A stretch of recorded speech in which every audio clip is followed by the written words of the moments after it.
Vamos dar início, então, à nossa aula. O tema é esse aqui, 4 etapas ou 4 estágios da vida cristã. O nosso texto base é 1 João, capítulo 2, versículos de 12 a 14, e nessa passagem nós vemos 4 níveis: filhinhos, meninos, jovens e pais. Mas eu gostaria de colocar algo que nós precisamos realçar. Em 1 Coríntios, capítulo 3, versículo 6, o apóstolo Paulo escreve assim: eu plantei, Apolo regou, mas o crescimento veio de Deus. De modo que nem o que planta é alguma coisa, nem o que rega, mas Deus que dá o crescimento. Então, gostaria de começar falando que o crescimento em nossas vidas, o crescimento espiritual, é verdade. De certa maneira, nós precisamos nos esforçar. Mas, por outro lado, também tudo é graça. E o crescimento, ele vem de Deus. Não é uma obra efetuada pelos nossos esforços ou dedicação, é a graça de Deus. Mas algumas coisas nós podemos cooperar com o Senhor nesse sentido. Então, vamos dar início. A necessidade de crescimento espiritual. A nossa salvação é um dom gratuito de Deus, obtido através da fé. Porém, muitos cristãos acreditam que depois de receberem a Cristo como Salvador, acham que o perdão dos pecados e a vida eterna é tudo que Deus tem a oferecer e não há nada mais a ser conquistado, perseguido ou alcançado. Muitos têm essa mentalidade: eu já fui salvo, tudo que eu podia receber, eu já recebi. Eles creem que agora é só lutar contra o pecado e esperar a morte para ir para o céu. Sim, o perdão dos pecados e a vida eterna são tremendas dádivas, mas Deus não tem somente isso para os seus filhos. Pelo contrário, ele tem um propósito muito maior. E há muito mais coisas em jogo e nós precisamos compreender isso. Quando olhamos para a vida do apóstolo Paulo, nós vemos algo interessante. Esse é o texto de Filipenses, capítulo 3, versículo 14. Preste atenção. Irmãos, quanto a mim, não julgo havê-lo alcançado, mas uma coisa faço, esquecendo-me das coisas que para trás ficam e avançando para as que diante de mim estão, prossigo para o alvo, para o prêmio da soberana vocação de Deus em Cristo Jesus. Paulo, então, diz que ele está perseguindo um alvo, tem um prêmio a ser alcançado. E ele diz: eu ainda não alcancei esse prêmio. E tudo que eu faço é para que eu consiga chegar no alvo e alcançar essa recompensa, essa coroa, esse prêmio. Também em 1 Coríntios, capítulo 9, versículos 24 a 27, o mesmo apóstolo diz: não sabeis vós que os que correm no estádio, todos na verdade correm, mas um só leva o prêmio? Correi de tal maneira que o alcanceis. Todo atleta em tudo se domina, aqueles para alcançar uma coroa corruptível, nós, porém, a incorruptível. Assim corro também eu, não sem meta, assim luto, não como desferindo golpes no ar, mas esmurro o meu corpo e reduzo à escravidão, para que, tendo pregado a outros, não venha eu mesmo a ser desqualificado. Então, aqui Paulo está comparando a carreira cristã, ou a vida cristã, a uma corrida em um estádio. E ele diz que nós precisamos nos esforçar o máximo que podemos, porque diz lá: olha, muitos correm no estádio, mas um só leva o prêmio. Correi de tal maneira que o alcanceis. E ele traz essa imagem de um atleta que em tudo se domina. Para quê? Para alcançar uma coroa. No caso da época de Paulo, era uma coroa de louros. Nós, porém, é uma coroa incorruptível. Então, Paulo está correndo para alcançar alguma coisa. Não é o perdão de pecados, não é a vida eterna, porque isso são dons gratuitos de Deus. E ele já tinha essas coisas em sua vida. Tá? Mas há algo além da vida eterna e do perdão dos pecados que nós precisamos nos esforçar para alcançar. 2 Timóteo, capítulo 4, versículos 7 e 8, no fim da vida do apóstolo Paulo, ele está há poucos dias ou poucas semanas de ser decapitado. Ele escreve a sua última epístola para o seu discípulo Timóteo. Ele diz assim: combati o bom combate, completei a carreira, guardei a fé. Já agora a coroa da justiça me está guardada, a qual o Senhor, reto juiz, me dará naquele dia.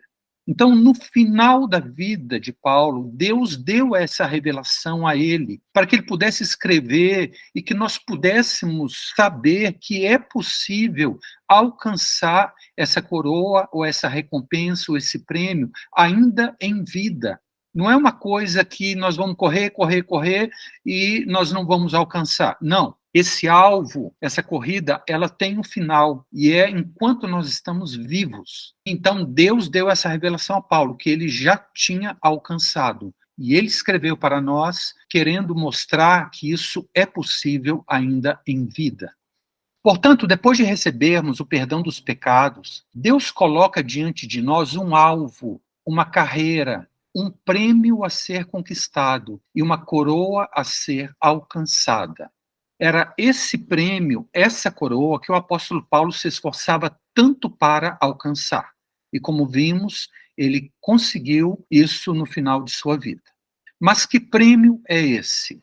É participar do reino milenar de Cristo aqui na Terra, também chamado nas Escrituras de reino dos céus. Se você se lembra, a oração que Jesus nos ensinou diz: Pai nosso que estás nos céus, santificado seja o teu nome, venha a nós o vosso reino, seja feita a tua vontade, aqui na terra como ela é feita nos céus. Então, um dia, essa oração vai ser respondida e a vontade de Deus vai ser feita na terra de maneira completa, assim como ela é feita nos céus.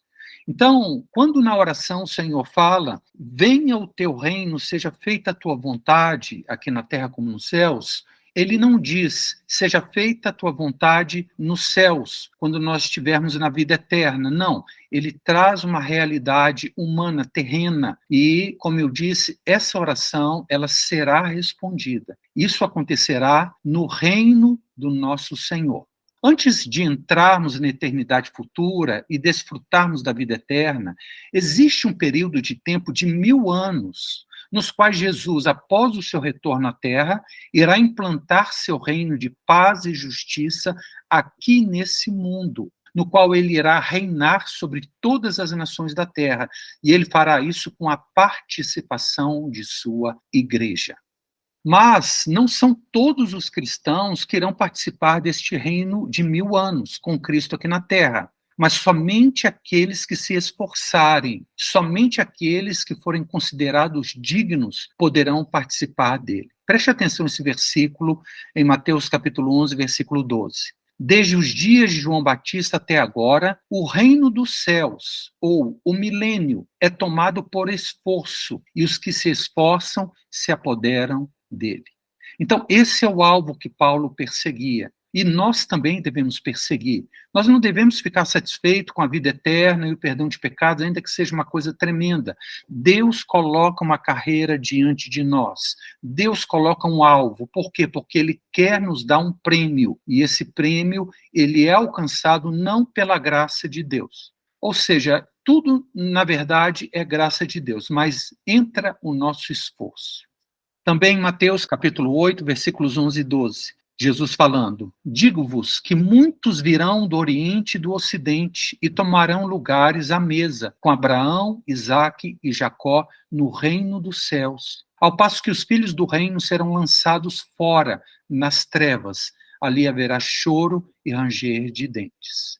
Então haverá uma mesa aqui neste mundo, no qual algumas pessoas vão ressuscitar e vão participar do reino dos céus, ou seja, esses 1000 anos depois da volta do Senhor, e lá vão estar Abraão, Isaque e Jacó. Mas presta atenção, os filhos do reino, ou seja, os discípulos de Jesus, alguns vão ser lançados fora do reino.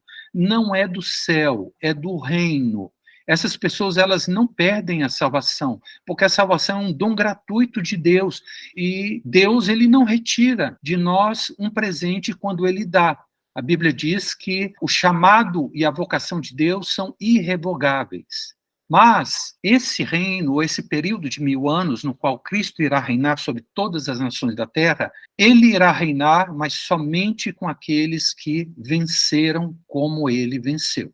Somente os cristãos vencedores irão reinar juntamente com Cristo. Olha o que diz Apocalipse capítulo 3, versículo 21. Ao vencedor dar-lhe-ei sentar-se comigo no meu trono, assim como eu também venci e me sentei com meu Pai no seu trono. Então, a chamada para as 7 igrejas do Apocalipse traz sempre esse aspecto, ao vencedor. Ora, se todos fossem vencedores dentro da igreja, não era necessário o Senhor falar ao vencedor, porque todos iam receber o prêmio. Então, não teria sentido. Mas como ele sempre tem essa chamada no final, ao vencedor e uma recompensa, então significa que alguns cristãos não irão vencer, não irão alcançar o alvo, não irão receber uma coroa e reinar juntamente com Cristo nos 1000 anos do reino de Deus aqui nesta terra. Agora, há um detalhe que precisamos considerar. Deus não pode colocar no trono e dar autoridade sobre as nações para bebês ou meninos espirituais, mas somente para pessoas maduras. Como nós vamos reinar com Cristo, nós precisamos ser maduros, ou seja, nós precisamos crescer. Por isso esse título aí, a necessidade de crescimento espiritual.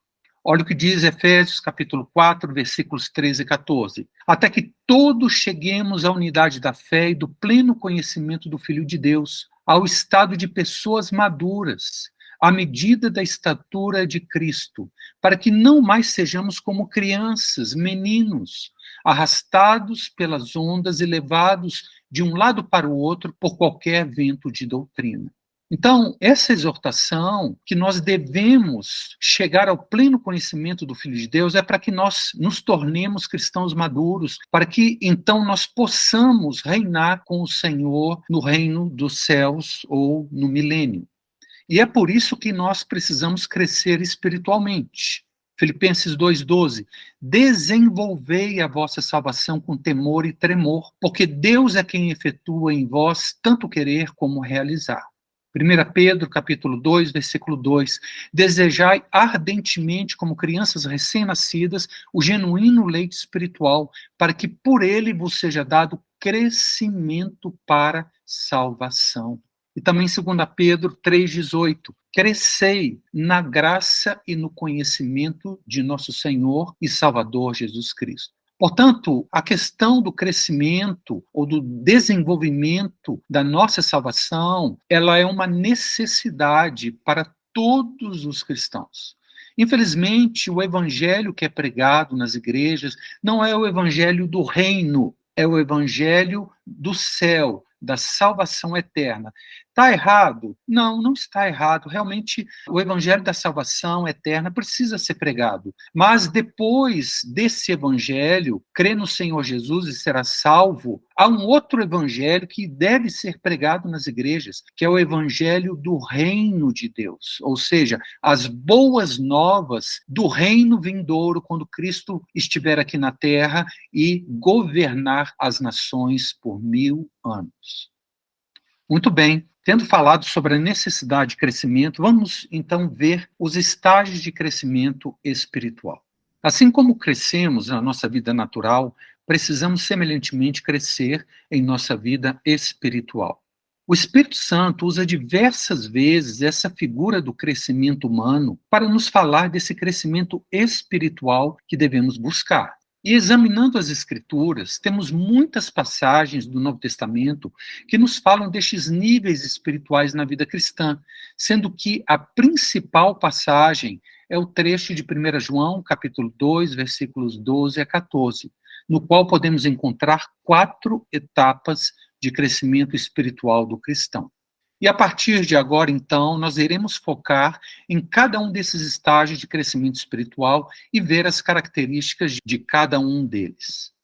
Agora, eu preciso colocar uma observação. Quando falamos da experiência cristã, nós não podemos ser muito rígidos, mas somente delinear as características principais de cada estágio de crescimento espiritual. Então, não é uma coisa rígida, é uma coisa dinâmica. Então, por isso que nós não podemos ser dogmáticos, mas há princípios que nós podemos compreender e assimilar, ok? Primeira Epístola de João, capítulo 2, versículos de 12 a 14, vocês têm suas Bíblias abertas aí ao lado de vocês, mas preste atenção aqui, primeiramente, no meu PowerPoint. Diz assim: Filhinhos, eu vos escrevo porque os vossos pecados são perdoados por causa do seu nome. Pais, eu vos escrevo porque conheceis aquele que existe desde o princípio. Jovens, eu vos escrevo porque tendes vencido o maligno. Filhinhos, eu vos escrevi porque conheceis o Pai. Pais, eu vos escrevi porque conheceis aquele que existe desde o princípio. Jovens, eu vos escrevi porque sois fortes e a palavra de Deus permanece em vós e tendes vencido o maligno. Então, nós temos duas vezes a palavra pais citadas, duas vezes a palavra jovens e duas vezes a palavra filhinhos. E a maioria das traduções da Bíblia na língua portuguesa traz a tradução filhinhos na primeira e na quarta sentenças. Primeira e na quarta. Mas se consultarmos no original grego, a palavra filhinhos na primeira sentença e a palavra filhinhos na quarta sentença são diferentes. A palavra pais, tanto na primeira citação quanto na segunda, é exatamente igual. A palavra jovens, tanto na primeira citação quanto na segunda, são exatamente iguais. Mas, no caso dos filhinhos, a palavra no grego utilizada no versículo 12 é uma e a utilizada no versículo 14 é outra. Então, nós precisamos prestar atenção nisso. Uma melhor tradução da palavra filhinhos na quarta sentença seria meninos. Então, o texto ficaria dessa maneira. Filhinhos, eu vos escrevo, porque os vossos pecados são perdoados. Pais, eu vos escrevo, porque conheceis aquele que existe desde o princípio. Jovens, eu vos escrevo. Meninos, eu vos escrevi, porque conheceis o Pai. Pais, eu vos escrevi, porque conheceis aquele que existe desde o princípio. Jovens, eu vos escrevi, porque sois fortes. E agora eu queria consultar na Bíblia de vocês se a versão de vocês fala filhinhos nas duas vezes ou diferencia no versículo 12 e no versículo 14. Pastor, a minha chat está desse jeito, filhinhos e filhinhos. Alguém mais aí? A minha, pastor, é a Nova Almeida atualizada e é filhinhos e filhinhos. A minha também é filhinhos e filhinhos. Parece que a Bíblia de vocês é igual à minha. A minha é João Ferreira de Almeida, Revista e Atualizada. Mas se formos no grego, nós vamos ver que a palavra no versículo 12 e no versículo 14 são diferentes. Apesar de indicarem pessoas de pouca idade, há uma pequena diferença. E a melhor tradução para essa palavra no versículo 14 seria meninos. Se você tem um dicionário grego-português, pode consultar lá, eu já fiz isso, que vocês vão ver que são 4 níveis e não só 3. Ou seja, filhinhos, meninos, jovens e pais. Então, nessa passagem, nós podemos identificar 4 etapas da vida espiritual: filhinhos, meninos, jovens e pais. Vamos primeiramente falar sobre os filhinhos. Esse é o tema da nossa aula de hoje. E essa palavra, filhinhos no original, só aparece no versículo 12. Filhinhos, eu vos escrevo porque os vossos pecados são perdoados por causa do seu nome. Mas essa palavra do versículo 12 no grego aparece em vários outros locais do Novo Testamento. E é isso que eu quero agora mostrar para vocês. Quais outros versículos do Novo Testamento que a palavra filhinhos é usada a mesma palavra que nós temos em 1 João capítulo 2, versículo 12? Então vamos ver. Essa aqui é a que eu já citei. Filhinhos, eu vos escrevo porque os vossos pecados são perdoados por causa do seu nome. Também, nessa mesma epístola, nesse mesmo capítulo, no início do capítulo, nós vemos também o apóstolo utilizando essa mesma palavra do versículo 12. Filhinhos meus, estas coisas vos escrevo para que não pequeis. Se, todavia, alguém pecar, temos advogado junto ao Pai, Jesus Cristo o justo. E ele é a propiciação pelos nossos pecados. E não somente pelos nossos pecados, mas ainda pelos do mundo inteiro. No versículo 28 desse mesmo capítulo de 1 João, diz: Filhinhos, agora, pois, permanecei nele, para que, quando ele se manifestar, tenhamos confiança e dele não nos afastemos envergonhados na sua vinda. Capítulo 3 dessa mesma epístola, versículos de 7 a 9. Filhinhos, não vos deixeis enganar por ninguém. Aquele que pratica a justiça é justo, assim como ele é justo. Todo aquele que é nascido de Deus não vive na prática de pecado, pois o que permanece nele é a divina semente. Ora, esse não pode viver pecando porque é nascido de Deus. Outras passagens, capítulo 3, versículo 18. Filhinhos, não amemos de palavra nem de língua, mas de fato e de verdade. Capítulo 4, versículo 4. Filhinhos, vós sois de Deus e tendes vencido os falsos profetas, porque maior é aquele que está em vós do que aquele que está no mundo. Na aula seguinte, quando falarmos sobre o segundo estágio, meninos, nós vamos então também listar todas as passagens do Novo Testamento que usa a mesma palavra em grego, ok? Então, você vai ver que há uma diferença. Prosseguindo. Mesma epístola, o último versículo da epístola, capítulo 5, versículo 21. Filhinhos, guardai-vos dos ídolos. Gálatas 4,19. Meus filhos, por quem de novo sofro as dores de parto, até ser Cristo formado em vós. Então aqui usa a palavra filhos, mas no original é a mesma palavra que João usa em sua primeira epístola. Então, nós vemos que na tradução do grego para o português podem haver, de acordo com o contexto, algumas pequenas mudanças. E foi isso que aconteceu no versículo 12 e no versículo 14, filhinhos e meninos. Vamos prosseguir. 1 Pedro 2,2. Desejai ardentemente como crianças recém-nascidas o genuíno leite espiritual, para que por ele vos seja dado crescimento para a salvação. Então, quando nós reunimos todos esses versículos, nós podemos extrair alguns ensinamentos deles e ver como se comportam, quais são as características, e é isso que nós vamos fazer a partir de agora. Características. Esse é o primeiro estágio de crescimento espiritual. O último versículo que lemos, Pedro nos diz: desejai ardentemente como crianças recém-nascidas o genuíno leite espiritual. A nossa conversão a Cristo é comparada a um nascimento, um novo nascimento, um nascimento espiritual que vem do alto.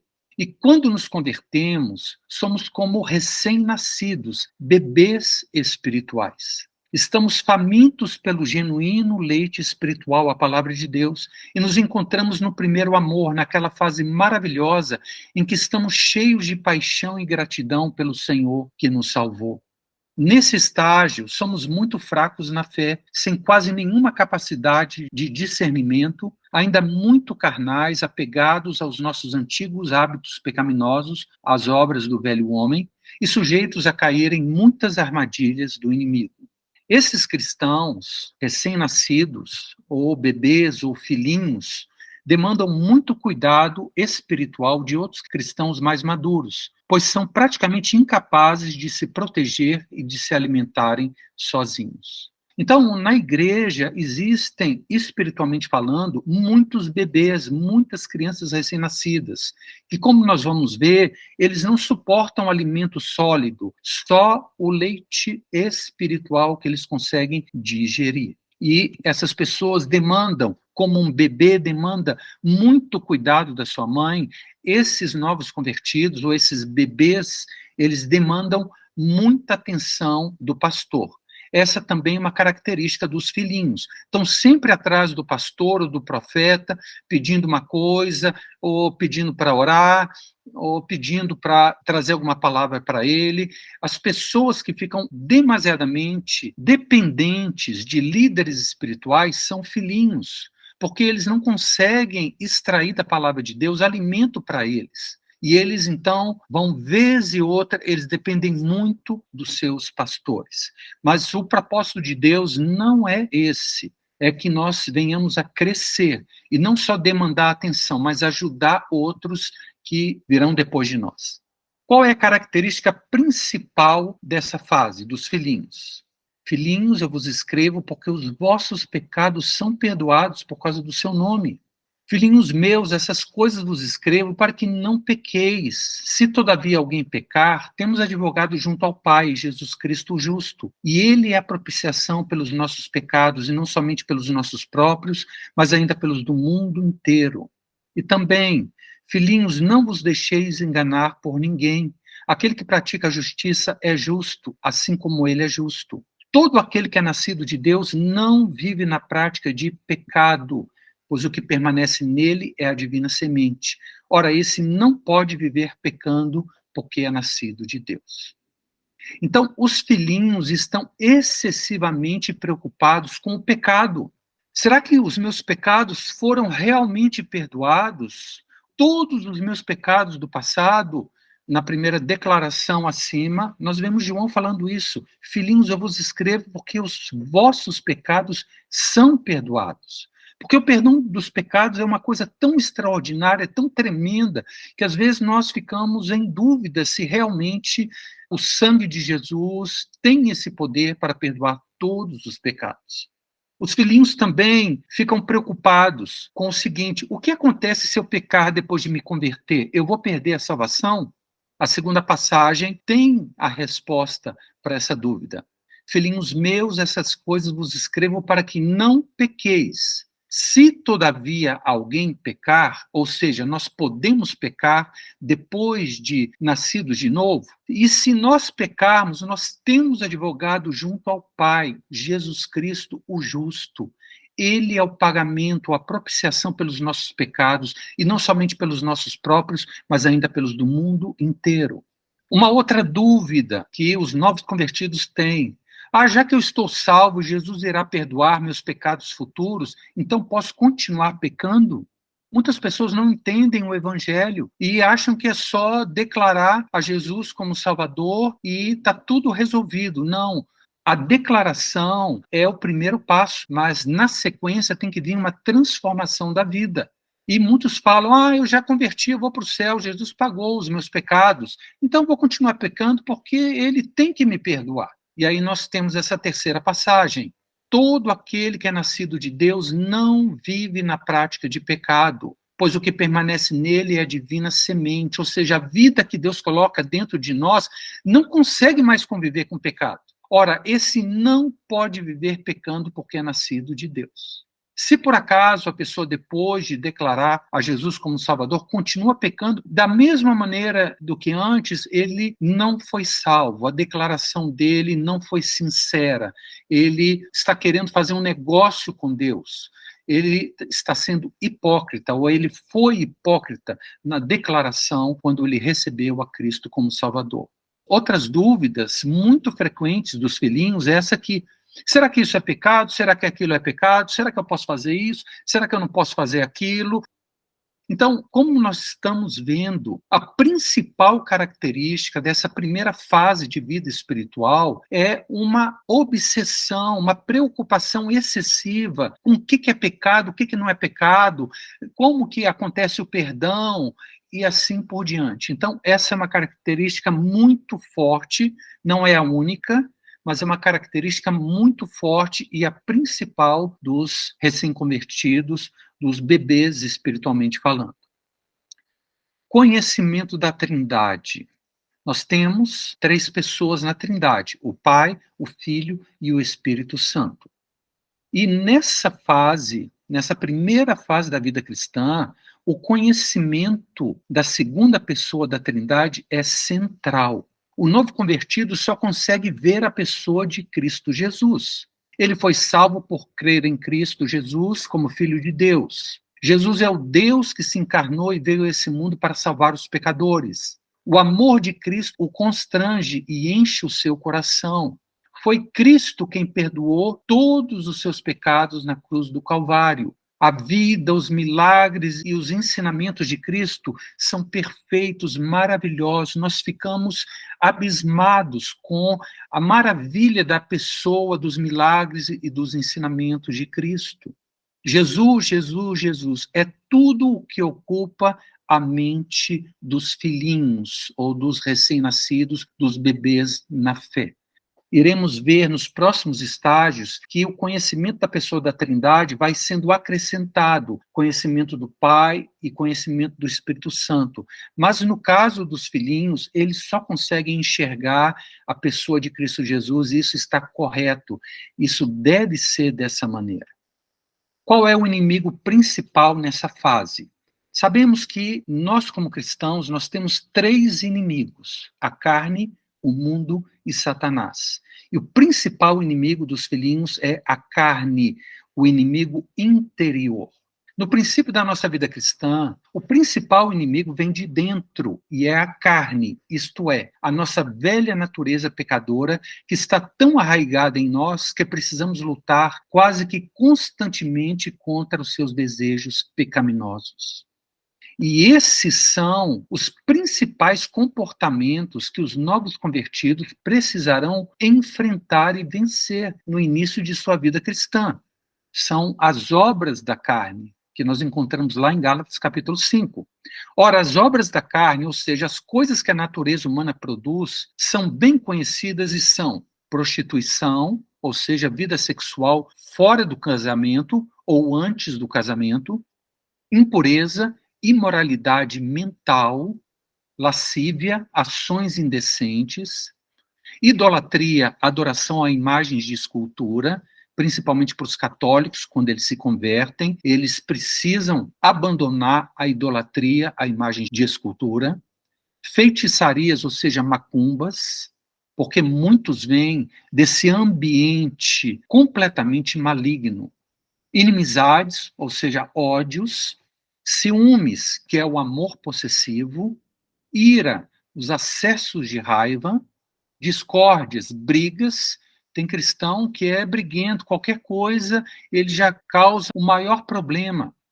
Dissensões, desunião, olha, eu não vou caminhar com aqueles irmãos ali. Facções, divisões, eu vou abrir uma igreja da maneira que eu desejo, isso é facção. Invejas, ou seja, ficar triste com o sucesso do outro, bebedices, embriaguez, e glutonarias, farras e orgias, e coisas parecidas com essas. Portanto, a carne, ela produz muitos frutos. E aqui estão listados 14 obras da carne. E essas são as principais lutas que um novo convertido deve enfrentar. Você pode não ser idólatra, mas você pode ter muita impureza na sua mente. Não, essa questão, eu sou casado, eu não tenho esse problema, então talvez o problema seja embriaguez. Antes de converter, você gostava de uma cerveja, de bebida alcoólica, e não tinha limite. E quando você converte, você precisa lutar contra isso. Acesso de raiva, você era uma pessoa estourada antes de se converter, e depois de convertido, esse mesmo temperamento se manifesta. Não pode, porque isso é obra da carne. E nós precisamos vencer as obras da carne nesse primeiro estágio de vida cristã. Esses são os primeiros inimigos que nós precisamos combater. Se qualquer uma dessas obras da carne dominam o cristão, então ele é considerado carnal e ainda está no primeiro estágio de vida cristã. Ele ainda é filhinho. Preste atenção no que eu disse. Se qualquer dessas obras da carne dominam, não estou falando eventualmente você cai em algum desses pecados, mas sempre que você é, por exemplo, injustiçado, você odeia, você briga, você tem acesso de raiva. Mas eu não me prostituo. Mas você se embriaga. Não é uma obra da carne que está dominando, mas é outra obra da carne que está dominando. Então, o primeiro ou o inimigo principal do novo convertido são as obras da carne, e essa passagem de Gálatas descreve todas as manifestações da nossa antiga natureza pecadora. Então, se algum desses pecados domina o novo convertido, ele continua sendo bebê, mesmo que ele tenha 5 anos de vida cristã, mesmo que ele tenha 10 anos de vida cristã. Se quando ele entra no ringue, algum desses comportamentos sempre o derrota, então ele ainda é considerado filhinho, um bebê na fé. Principais perigos dessa fase.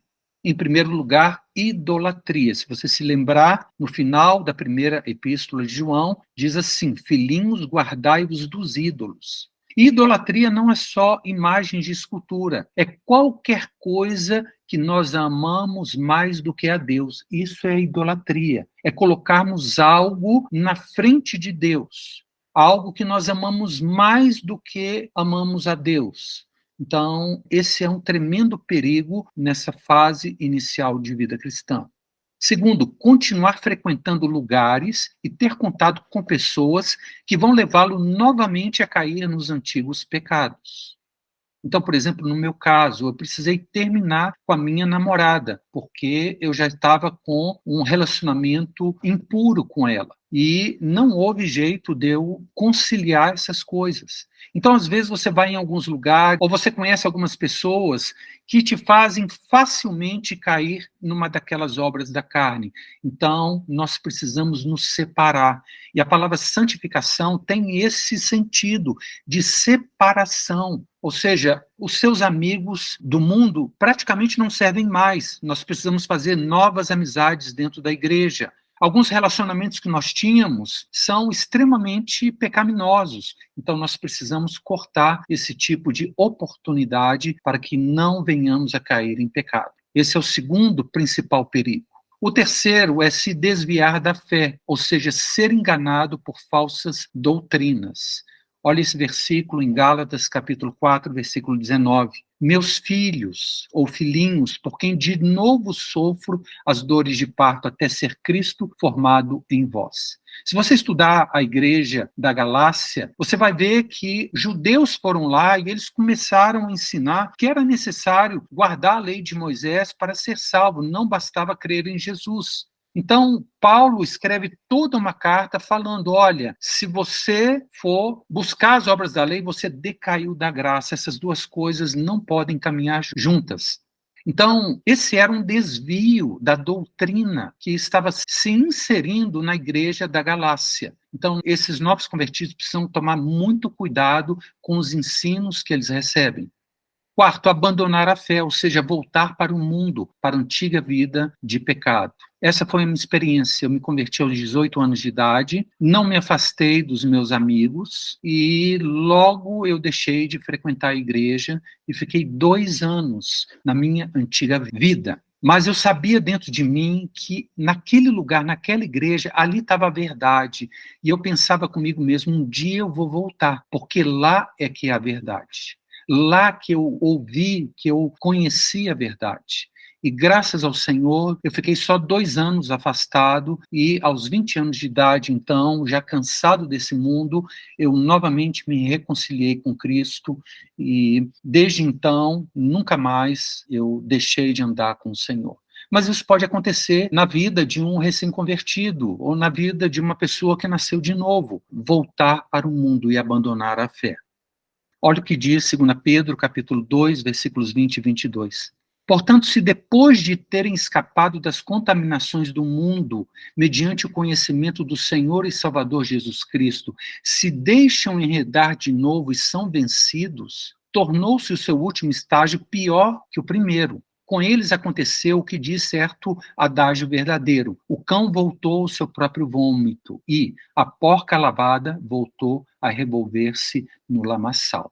Então, esse é um tremendo perigo no início das nossas vidas cristãs. Abandonar a comunhão dos santos, a frequência à igreja e falar, não, eu vou buscar Deus na minha casa sozinho.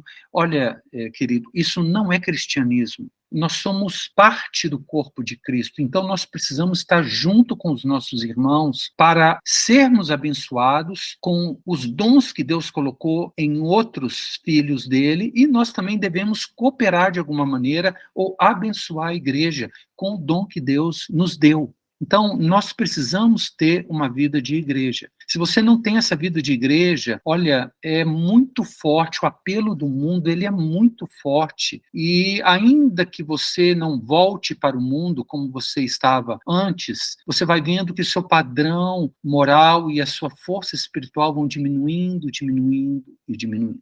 Esses são os perigos principais dessa primeira fase da vida cristã. Vamos falar de alguns exemplos bíblicos, de filhinhos, exemplos negativos e positivos. O exemplo negativo são os cristãos da igreja em Corinto. Olha o que Paulo escreve para eles, capítulo 3, versículos 1 e 2. Eu, porém, irmãos, não vos pude falar como espirituais, e sim como a carnais, como a crianças, no original, bebês em Cristo. Leite vos dei a beber, não vos dei alimento sólido, porque ainda não podíeis suportá-lo, nem ainda agora podeis, porque sois carnais. Ou seja, as obras da carne estão dominando aqueles cristãos. Essa igreja de Corinto estava cheia de bebês espirituais. Isso acontece nas nossas igrejas também. Se pudéssemos enxergar espiritualmente, nós veríamos muitos, ou quase todos, sendo ainda criancinhas, bebês espirituais. E nessa igreja, nós podemos encontrar todas as obras da carne. Capítulo 1, nós vemos o apóstolo exortando eles para que eles não tivessem orgulho da própria sabedoria humana. Paulo diz que a sabedoria dele é divina, não é humana. No capítulo 3, eles são alertados a respeito de ciúmes e contendas. Eu sou de Paulo, eu sou de Apolo, eu sou de Cefas, eu sou de Cristo. E Paulo disse, olha, vocês estão tendo contendas. Quem que são essas pessoas? São apenas servos através dos quais vocês converteram. Mas o crescimento vem de Deus. Eu plantei, Apolo regou, mas o crescimento vem de Deus.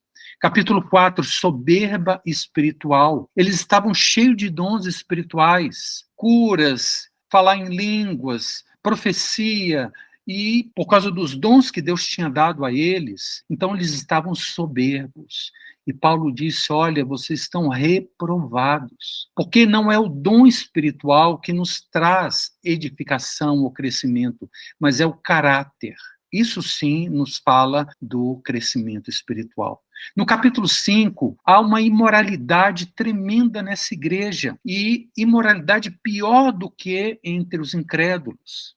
No capítulo 6, nós temos discórdias, irmãos processando irmãos e as disputas sendo resolvidas diante de juízes incrédulos. Capítulo 10, idolatria. Alguns cristãos, não conhecendo a realidade espiritual, participavam de festas com ídolos. Bebedeiras e glutonarias, capítulo 11, isso acontecia na ceia do Senhor. Alguns se embriagavam, outros comiam demais e não sobrava para aqueles que chegavam depois. Capítulo 15, falsos ensinos a respeito da ressurreição. Alguns creem que a ressurreição já tinha acontecido. Então, nós podemos encontrar na igreja em Corinto as obras da carne, todas elas, alguns praticando umas, outros praticando outras. Mas Paulo diz aqui em 1 Coríntios capítulo 3, versículo 2, vocês são carnais, vocês são dominados pela carne, e por isso vocês estão no primeiro nível de vida cristã, vocês são ainda bebês, são filhinhos. Um exemplo positivo é a vida de José no Antigo Testamento. Cedo ainda, José foi vendido como escravo por causa do ciúme dos seus irmãos. Ele ainda era muito novo.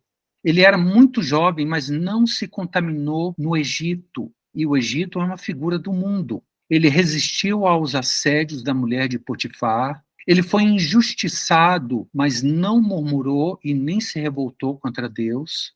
Ele foi fiel em todas as tarefas que lhe foram confiadas ali dentro da prisão. Ele não se ensoberbeceu quando se tornou governador de toda aquela terra. E ele não abrigou mágoa dos seus irmãos que o venderam e os perdoou. E ele também honrou toda a sua família, trazendo-os de Canaã para o Egito por causa da fome naquela época. Então, apesar dele ser muito jovem, ele conseguiu, pela graça de Deus, vencer todas essas coisas, e ele é um exemplo positivo de como um cristão recém-convertido tem a capacidade de não se contaminar com o mundo. Como nós podemos ser vencedores nesse estágio? Em primeiro lugar, permanecendo em comunhão com Jesus. 1 João 2,28. Filhinhos, agora, pois, permanecei nele, para que, quando ele se manifestar, tenhamos confiança e não nos afastemos envergonhados na sua vinda. Quando Cristo voltar, muitos vão se afastar de Jesus, envergonhados, por causa da vida de pecado que levam. Então, João diz, olha, filhinhos, permanecei em Jesus, para que quando ele voltar, você tenha confiança e você seja considerado um vencedor diante dele. Agora, se você é dominado pelas obras da carne, então vai ser uma vergonha quando Cristo voltar. Segundo, rejeitando os falsos profetas e os seus ensinos. 1 João 4,4. Filhinhos, vós sois de Deus e tendes vencido os falsos profetas, porque maior é aquele que está em vós do que aquele que está no mundo.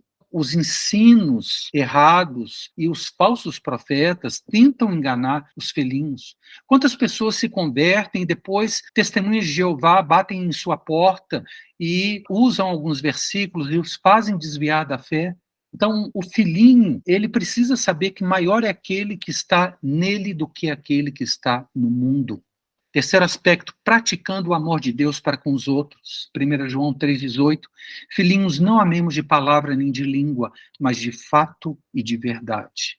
E, finalmente, vencendo as obras da carne. Quando um cristão novo convertido consegue, isso leva um tempo, vencer todas aquelas manifestações, ou algumas delas, que vimos lá em Gálatas capítulo 5, então ele é um vencedor nesse estágio. Crescendo para o próximo nível, como nós crescemos? 1 Pedro capítulo 2, versículo 2, despojando-vos de toda maldade e dolo, de hipocrisias e invejas e de toda sorte de maledicências, desejai ardentemente, como crianças recém-nascidas, o genuíno leite espiritual, para que por ele vos seja dado crescimento para a salvação. Somente com o alimento da palavra de Deus é que os filhinhos podem crescer, porque eles são como bebês, eles precisam do leite. E o leite, nós encontramos, não só leite, nós encontramos também alimento sólido na palavra de Deus, mas o leitinho está todo ali na palavra de Deus. Então nós devemos desejar ardentemente, como crianças recém-nascidas, o genuíno leite espiritual. Portanto, nessa primeira fase de vida cristã, o conhecimento da Bíblia é fundamental, pois é através dela que nós podemos conhecer a vontade de Deus. E é através dela que nós podemos vencer o adversário, e é através delas que nós teremos a nossa mente renovada pela lavagem de água pela palavra. Efésios 5,26 diz, Cristo amou a igreja e a si mesmo se entregou por ela, para que a santificasse, tendo-a purificado por meio da lavagem de água pela palavra de Deus. A palavra de Deus é viva e eficaz, e mais cortante do que qualquer espada de dois gumes. Então a palavra de Deus, ela é viva, ela não é só conhecimento intelectual. Quando nós lemos a Bíblia, aquela palavra, ela tem poder para ir nos transformando, ir nos lavando de toda impureza desse mundo. E é dessa maneira que nós crescemos. Nós precisamos conhecer a Bíblia bem, o Novo Testamento e depois o Antigo Testamento. Precisamos conhecer bem nossas Bíblias, pois é nela que encontramos tudo o que precisamos: instrução, orientação, correção, educação na justiça, equilíbrio. 2 Timóteo 3,16, toda a escritura é inspirada por Deus e útil para o ensino, para a repreensão, para a correção e para a educação na justiça. Então, o principal aspecto que o filhinho precisa praticar é o conhecimento e a leitura da palavra de Deus. É assim que se cresce para o próximo nível. Resumo, nós vamos ver as características de cada uma dessas fases e vamos completando esse quadro aqui. Vocês vão ver que coisa maravilhosa, como a palavra de Deus é perfeita, como ela alcança todos os aspectos. Então, no estágio de filhinhos, a característica principal são questões a respeito do perdão dos pecados. O conhecimento de Deus é o conhecimento da segunda pessoa da Trindade, conhecimento do Filho, de Jesus Cristo. O inimigo principal é a carne, o inimigo interior, são as obras da carne.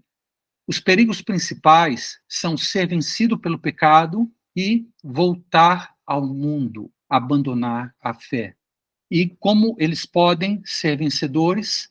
Permanecendo em Deus e na doutrina. Finalmente, o crescimento espiritual para o próximo nível é alcançado através do leite da palavra de Deus. Veremos nos próximos níveis que o inimigo principal muda, o conhecimento de Deus vai para as outras pessoas da Trindade, e as características principais são diferentes, os perigos são outros, e há maneiras ou armas diferentes para que nós possamos vencer os inimigos. Esse é um quadro que nós vamos completar através das próximas aulas. Amém?